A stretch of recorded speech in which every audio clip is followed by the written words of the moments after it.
Hello everybody, I hope you're having a great day. And if you're not, well, I can't do anything about it.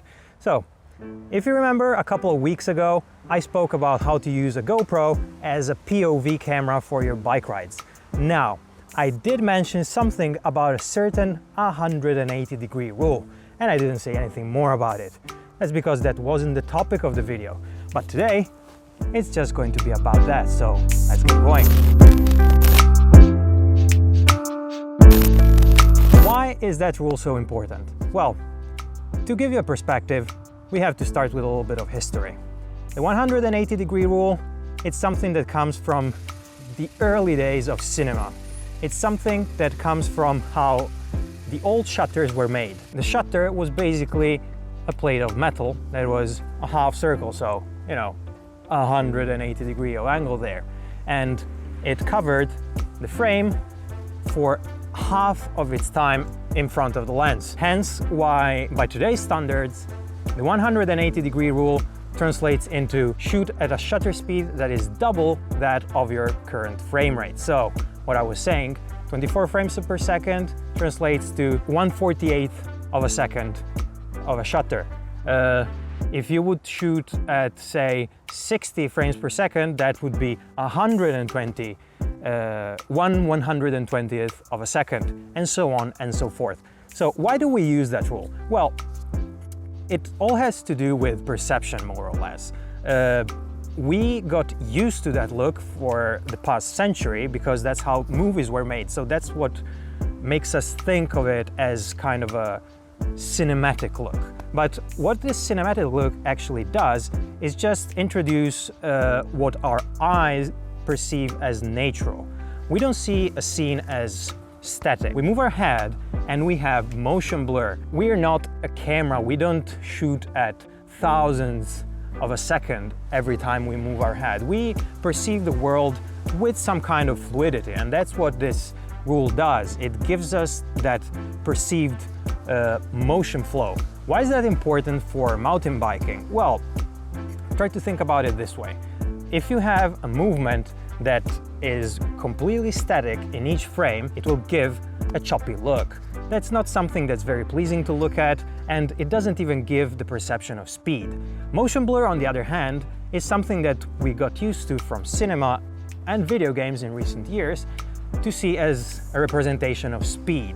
So anytime we use it for something like a race, going on a bike, it's going to help us give it that impression of speed and motion and, in general, a more adrenalinic feel. So let me give you a few examples of that. Here you can see the GoPro shooting in its normal mode. Nothing is changing its shutter speed, nothing is controlling it, it's automatic. We'll pass with a bike, and that's what happens. Let's freeze the frame and see how it looks. The bike is there, it looks like a picture.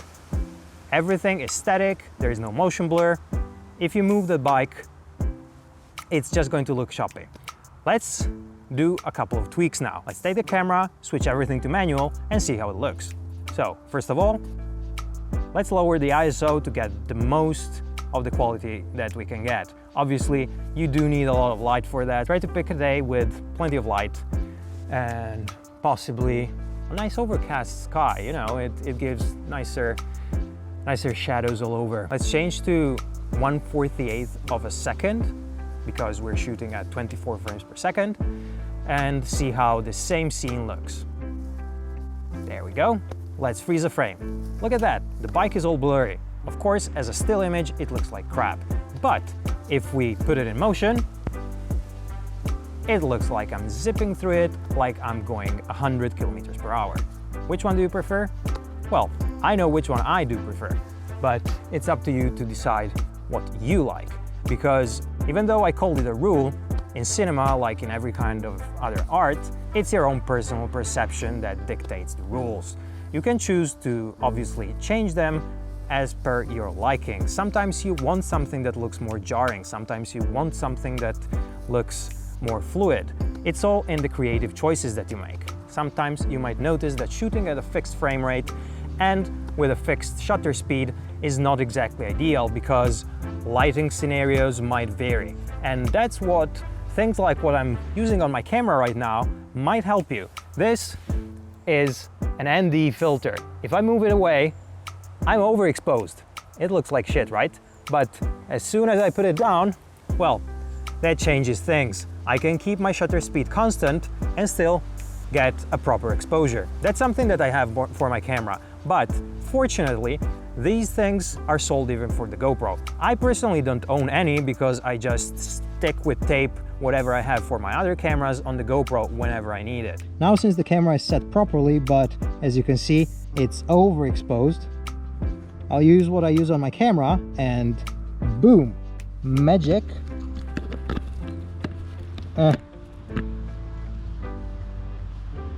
Proper exposure.